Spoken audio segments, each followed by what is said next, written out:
हिंदू हृदय सम्राट शिवसेना प्रमुख बाळासाहेब ठाकरे यांच्या नावाने आपला दवाखाना अशा प्रकारची योजना गेल्या काही दिवसांच्या मध्ये राज्य सरकारने जाहीर केली होती।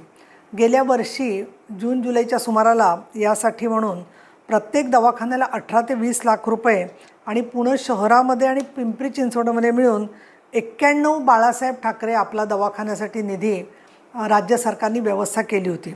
याच्यापैकी पुणे शहरातल्या 58 पैकी 33 जी आहेत ती बाळासाहेब आपला दवाखाना 2 कंपन्यांकडे HCC आणि HSCC यांना सोपवण्यात आलेला आहे। कारण पुणे महानगरपालिकेने आम्हाला तेवढं करणं शक्य नाही अशा प्रकारची कल्पना दिलेली आहे।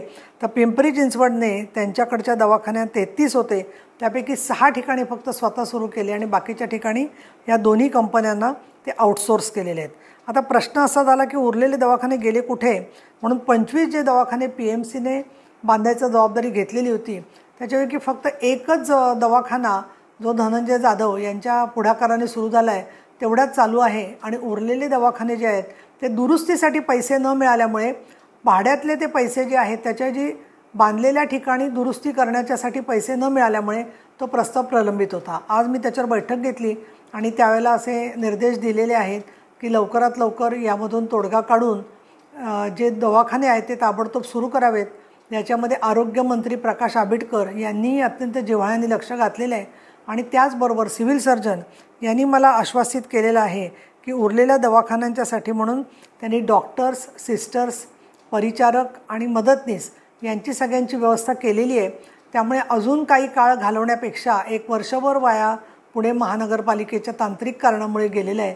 तर ताबडतोब उरलेले दवाखाने जर का जागा मिळाल्या स्वतःच्या दुरुस्तीसाठी तर तशा, अन्यथा जिथे लोक सहकार्य देत नाहीत तिथे जागा भाड्याने घेऊन ताबडतोब हे दवाखाने सुरू करावेत, जेणेकरून रोज दुपारी 2 ते 8 या वेळात असणाऱ्या दवाखान्याचा गोरगरिबांना फायदा होऊ शकेल आणि एका अर्थाने बाळासाहेब ठाकरेंचे आशीर्वाद सामान्य लोकांपर्यंत मिळू शकतील। आणि याला नगरविकास विभागाचे मंत्री श्री एकनाथजी शिंदे आणि आमचे आरोग्यमंत्री त्याचबरोबर मुख्यमंत्री देवेंद्र फडणवीस, अजितदादा पवार सगळ्यांनीच या योजनेला गती मिळावी अशासाठी म्हणून प्रयत्न व्हावेत अशी अपेक्षा व्यक्त केलेली आहे।